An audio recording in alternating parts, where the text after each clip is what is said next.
कोल्हान पहुंचे टाइगर जयराम कुमार महतो, डुमरी विधायक वहां पर पहुंच करके सरकार के बारे में क्या कुछ बोलते हुए नजर आए हैं। उनका कहना क्या है, ग्रामीणों में आक्रोश कैसे देखने को मिल रही है, आखिर में वहां पर वो क्यों पहुंचे हैं, सारा कुछ इसी वीडियो में हम खुलासा करने वाले हैं। वीडियो में आप लोगों के सामने रखने वाला हूं दोस्तों, जिससे आप लोगों को मालूम चले। देखिए अभी टाइगर जयराम कुमार महतो जगह जगह पर जा रहे हैं। आंदोलन का अभी जो एक इमेज है वो हर तरीके से क्रिएट होते हुए दिखाई दे रहा है और तमाम तरीके से धरना प्रदर्शन जो है वो लोग कर रहे हैं कंपनी के खिलाफ, जमीन को लेकर के और भी मुद्दा है मुख्तलिफ मुद्दों पर, लेकिन ज़्यादातर जो मुद्दा चल रही है वो कंपनी को लेकर के चल रही है और ज़मीन को लेकर के चल रही है। बाकी और भी कई सारे मुद्दा है, तो इन्हीं सब सारी चीज़ों को लेकर के कहना क्या है मैं आप लोगों के सामने वीडियो रखता हूं। पहले आप इस वीडियो को देखें क्या कह रहे हैं,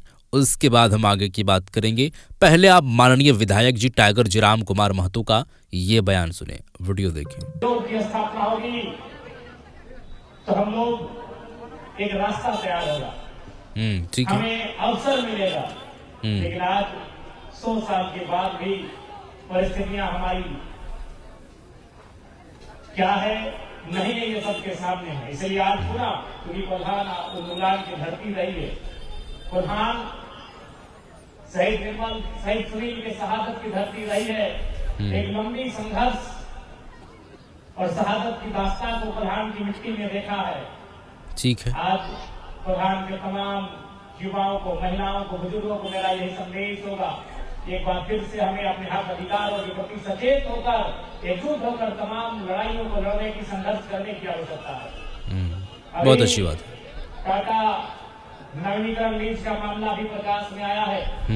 सही है, क्योंकि वर्तमान में हम झारखंड के सर्वोच्च सदन विधानसभा का मेंबर हैं, एक एमएलए चुनकर आए हैं, तो निसंदेह जो टाटा नवीनीकरण लीज का मामला है इसे सदन के पटल पर रखा जाएगा और वहां जो जांच कमेटी बनी है उन्हें ये हिदायत अध्यक्ष के महोदय के द्वारा दिया जाए, मुख्यमंत्री के महोदय द्वारा दिया जाए कि आखिर जिन लोगों ने जमीन देने का काम किया था, जब भी किसी उद्योग की स्थापना होती है तो 5 चीजें इंपॉर्टेंट होती है, जिनमें 2 चीज बहुत महत्वपूर्ण होती है, एक जमीन और दूसरा पूंजी। कोई भी कंपनी फैक्ट्री की शुरुआत होती है, कोई कल कारखाने की शुरुआत होती है, कोई कंपनी फैक्ट्री की शुरुआत होती है, तो 2 चीज इंपॉर्टेंट होता है, एक पूंजी और दूसरा जमीन। पूंजी तो टाटा ने लगाया था, लेकिन जमीन जो यहाँ के लोगों ने दिया था, आज वे लोग कहाँ है, उनकी स्थिति क्या है, यही जांच होना चाहिए।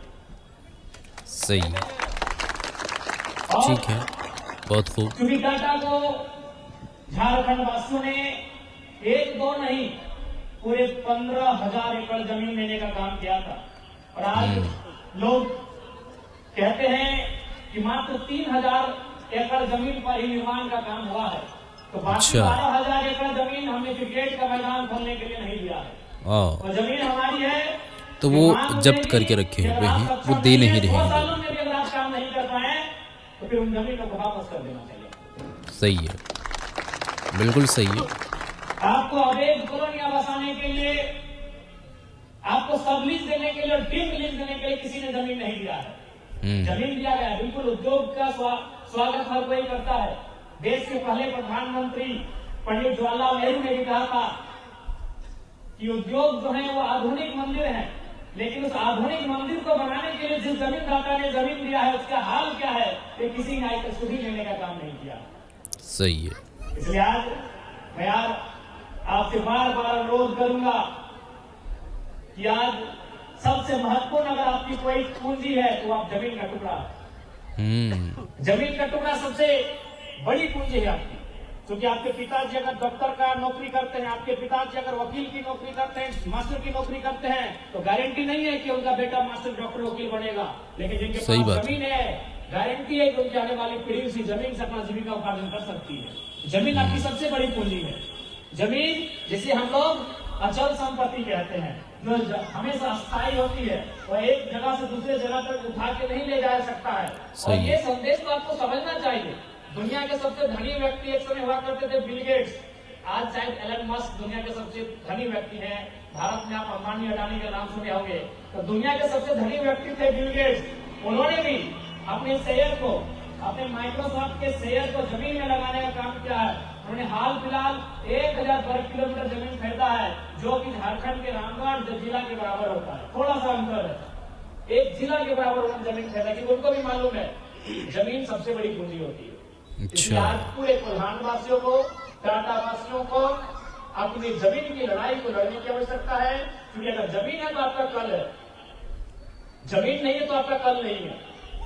सही है। जमीन है तो आपकी सभ्यता है, जमीन है तो आपकी संस्कृति है, जमीन है तो आपकी पहचान है, जमीन है तो आपका गांव है, आपका टोला है, आपका मोहल्ला है, आपका कस्बा है, आपका परिवार है। जमीन नहीं है, सही बात है। एक कवि थे रामाशंकर विद्रोही, वो अपनी एक कविता को लिखते थे कि मैं किसान हूँ और मैं आसमान में धान बोने जा रहा हूँ। तो कुछ लोग मजाक उड़ाते हैं, अरे कर ले, आसमान में क्या धान लगेगा? तो कहते हैं कि अगर धरती में भगवान जम सकता है तो आसमान में हम धान जमाएंगे। लेकिन आज धरती में भगवान आ गए हैं। भगवान कहने का मतलब सभी धर्म को मानने वाले जो भगवान है, देवता भूता ईश्वर अल्लाह है, उन्होंने धरती में अपना आशियाना बना लिया है। यानी समझ के देखिए जमीन कितना इंपॉर्टेंट। हम कहना क्या चाहते हैं उसके अर्थ को समझिए। जिसने दुनिया को बनाया है, लोग कहते हैं ना भाई कि मेरे ईश्वर ने, मेरे अल्लाह ने, मेरे रब ने, मेरे खुदा ने, मेरे वाहिगुरु ने दुनिया बनाया है, उसे भी धरती में 2 गज जमीन की आवश्यकता है। अपने उसे भी धरती में 2 गज जमीन की आवश्यकता पड़ी है रहने के लिए। तो जमीन के इम्पोर्टेंट एक किसान के लिए कितना होगा, ये किसानों को समझने की आवश्यकता। पुनः मैं यही कहूंगा, जब ये सत्र स्टार्ट होगा, बजट सत्र, उसमें टाटा लीज नवीकरण का मामला, जमीन अधिग्रहण का मामला, 100 वर्षों में जो उन्होंने जमीन अधिग्रहण किया था और 100 वर्षों के बाद भी जो उन्होंने कार्य किया है, जरूर इस मामले पर रखा जाएगा। क्योंकि मेरा मानना है कि आज झारखंड के लोग नहीं बोलेंगे, आज झारखंड के लोग अपनी आवाज को नहीं उठाएंगे तो आने वाली पीढ़ियां गूंगी हो जाएंगी। आज उदाहरण है, और ये हम नहीं, इस राज्य के जो पहले राज्यपाल हुआ करते थे उनका नाम था प्रभात कुमार, आप जानते होंगे। झारखंड राज्य के पहले गवर्नर, जब वो टाटा जमशेदपुर एक कार्यक्रम में आए थे, उन्होंने एक ही सवाल किया था, टाटा प्रबंधन से एक ही सवाल किया था कि हमको बताइए 100 साल आपका होने वाला है टाटा का, कितने झारखंडी लोग वीसी बने? वीसी का मतलब वाइस चेयरमैन। उनका उत्तर था 0।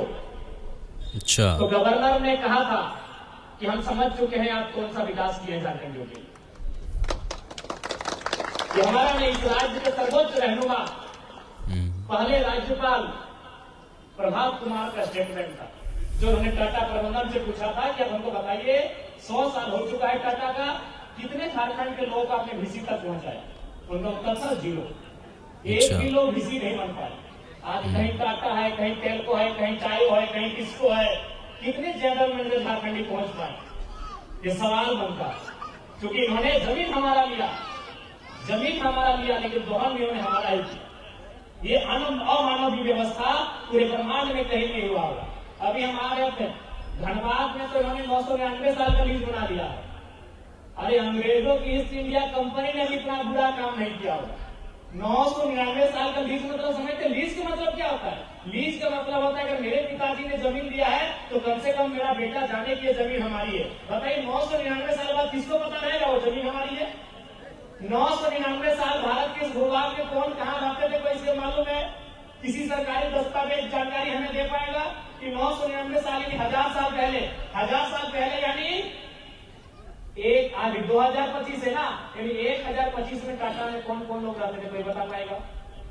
धनबाद में कौन कौन लोग रहते थे, बता पाएगा? रांची में कौन कौन लोग रहते थे, बता पाएगा? नहीं, पॉसिबिलिटी नहीं है, जो कि असंवैधानिक है, एक क्रूर मजाक है, लोकतंत्र की व्यवस्था पर एक तमाचा है। लेकिन फिर भी लोग मौन है, क्योंकि मैंने पहले ही कहा है कि यदि आपके दाहिनी जेब में पैसा है, ये पुलिस प्रशासन डीसी एसपी आपकी बाएं जेब में रहेंगे। लोकतंत्र के मुंह पे जोरदार तमाचा है 999 साल का लीज। लीज का मतलब क्या है कि जब एक समय आएगा, उस समय में हमें पता चला हम अपने लीज को वापस कर लेंगे, जो जमीन हमने दिया वो हमें वापस हो जाएगी, तो फिर हम पुनः लीज करेंगे, हम फिर से दोबारा उसको री एडमिशन, री एग्जाम होता हम री करेंगे।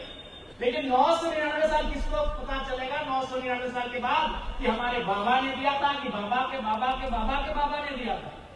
ये गंदा मजाक हो रहा है झारखंड में, ये अमानवीय व्यवस्थाएं हो रही है झारखंड में। इस प्रकार से लगातार झारखंड वासियों के यहाँ दोहन किया जा रहा है। इसलिए मैं आपको ये विश्वास दिला के जाता हूँ, क्योंकि आज ये सेंसिटिव मामला है, टाटा पे बात करना एक संवेदनशील मामला है। इसलिए संवेदनशील मामला है कि रतिलाल महतो को हमने खोते हुए देखा है और धनबाद में शक्तिनाथ महतो की हत्या को हमने होते हुए देखा है। किसने? जिसने टाटा का रोल है। मुझे कहीं डर नहीं लगता है बोलने में। हो सके बंबई में जो टाटा के मेन ओनर है उनको पता है या नहीं, मुझे नहीं मालूम, लेकिन मुझे बोलने में कहीं डर नहीं लगता है, क्योंकि टाटा एक संवेदनशील मामला है। कई लाख करोड़ के संपत्ति के मालिक है भाई, उनके खिलाफ कौन बोल पाए? सुनने में आया था कि माननीय मुख्यमंत्री की कोई एक बहन थी जिनको 80 लाख का उनके शादी में टेंट लगवा दिया था। बस साहस होगा बोल पाने का? ये आप लोग जानते हैं, ये किसी से छुपा नहीं है। जी अभी जो वर्तमान माननीय मुख्यमंत्री हैं, उनके दूर के रिश्तेदार की एक बहन का शादी था, 80 लाख का मैंने खर्च किया था। क्या उखाड़ लेंगे इनका? तो ये एक संवेदनशील मामला है। कोई विधायक सांसद बोलना नहीं चाहता है, जो बोलता है उसको जान गंवानी पड़ती है। लेकिन जयराम महतो महाराष्ट्र के पहाड़ से उठ के आया है, वो किसी से नहीं डरता है। अच्छा। कोई नहीं बोलना चाहता है। मुझे अर्जुन मुंडा से चलिए, आज अर्जुन मुंडा जवान है, जब ये बैंड में चले जाएंगे इनको बात पूछेगा कितना धोखाधड़ी हुआ टाटा में नीति की है। आज चंपई सोरेन अभी राजनीति कर रहे हैं, जिस दिन बिस्तर में चल चुकी है, आदमी सच कब बोलता है जब वो बिस्तर में होता है। उस दिन पूछेगा मीडिया बंद होकर सच्चाई क्या, ये लोग बोल के जाएंगे। अर्जुन मुंडा से पूछेगा, चंपई सोरेन से पूछेगा, जितने भी कोल्हान के बड़े लीडर है उनसे पूछेगा, ये हकीकत बताएंगे। लेकिन आज नहीं बताएंगे, इनको डर है, जान का डर है, सत्ता का डर है, पावर का डर है। जिस दिन ये दुनिया को छोड़ने के बाद पूरी दुनिया की भी एक दिन जाना होगा, जिस दिन ये सैया में लेटेंगे, हम तो अंतिम दिन गिनेंगे, उस समय पूछेगा कि अब तो सच्चाई बताइए। अर्जुन मुंडा चंपई सोरेन बता देंगे मामला क्या। अच्छा, ये बात है। आपको आश्वस्त करते हैं जब सदन चलेगा इस मामले को, चूंकि ये गंभीर मामला है, ये बहुत ही संवेदनशील मामला है कि जमीन हमने आपको काम के लिए दिया था, अगर आप काम करने में सक्षम नहीं है जमीन वापस कीजिए। अब एक कॉलोनी बसाने के लिए किसी ने जमीन नहीं दिया। लोग इस बात को स्पष्ट करना चाहेंगे। तो इसलिए और इसके साथ ही आज समय है पुनः संघर्ष की, क्योंकि समय का अभाव है। यहां से फिर हमें रामगढ़ जाना है, रामगढ़ से रांची निकलना है। पुनः अपने कोल्हान जितने भी हमारे फाइटर्स हैं, अनिता दीदी, उनके संघर्ष नील, उनकी माता श्री भी है। आपने नील बांध को एक इस राज्य के सूबे के पूर्व मंत्री से, क्योंकि उस समय मंत्री थे, और उनसे टकराकर वापस किया है। ये बहुत बड़ी साहस और बहुत बड़ी जीत है। बस इसी प्रकार एकजुटता का, धीरज का परिचय दीजिएगा। आगामी दिनों बहुत सारे ऐसे संघर्ष देखने को मिलेंगे और संघर्ष करना होगा। उन संघर्षों में भाग लेना हमारी मजबूरी होगी, खुशी नहीं होगी। खुशी से कोई आंदोलन नहीं करता, वो मजबूरी होगी। मजबूरी होगा सर्वाइवल का, हम सर्वाइव कैसे करेंगे? मजबूरी होगी, लड़ना हमारी मजबूरी होगी, सामना करना हमारी मजबूरी होगी, क्योंकि हम भाग नहीं सकते। कहां भागेंगे?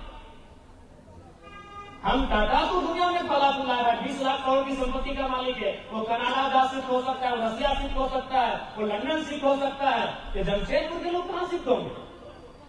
कहीं शिफ्ट नहीं हो सकते। आपको भाग नहीं सकते हैं, आपको सामना करना होगा, आपको संघर्ष करना होगा, आपको लड़ना होगा। इसके लिए आप तैयार रहेंगे। पुनः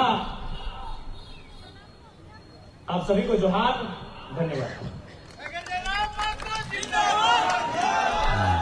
चलिए, काफी आक्रोश में लोग दिख रहे हैं दोस्तों। हमारे मुख्य अतिथि के बाद आप ये वीडियो देख चुके हैं। कोल्हान जो है वो कोल्हान पहुंचने के बाद टाइगर जयराम कुमार महतो, माननीय विधायक जो डुमरी के हैं, वो टाटा कंपनी को लेकर के क्या स्टेटमेंट दिए, क्या बयान वो जारी किए, आप लोग बात सुन चुके हैं। बात सिर्फ और सिर्फ यही है, कहना यही है कि जो उद्योगपति हैं, बड़े बड़े कंपनी हैं, जो यहाँ पर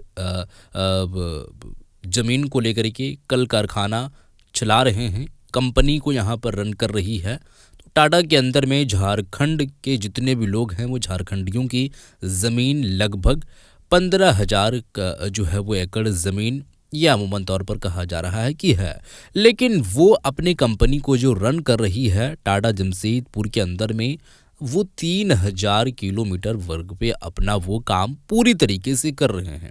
बाकी के 12000 किलोमीटर वर्ग ज़मीन जो है वो पेंडिंग में पड़ा हुआ है, ज़मीन को लेकर के रखा है, लेकिन उस पर काम नहीं चल रही है। वही जो है वो ज़मीन लोगों यानी कि रैयतों की जो ज़मीन है मिलनी चाहिए, जो ज़मीन जिनकी है उनको वो ज़मीन मिलनी चाहिए, बस ये कहना है। नवीनीकरण अभी टाटा का होना है, वो लिस्ट बाज़ाब्ता तैयार की जा रही है। वो लिस्ट में कमेटी जो तैयार की जाएगी, वो लिस्ट में टाइगर जयराम कुमार महतो का नाम रखवाने के लिए उनकी टीम के ही कई सारे लोग बात को बोले थे। बहरहाल आप लोग बात सुन चुके हैं, आप लोग इस बारे में क्या कुछ कहना चाहेंगे ज़रूर बताइए, इस वीडियो को शेयर कर दें। मिलते हैं एक और नए वीडियो के साथ, अब तक के लिए खुदा हाफिज़।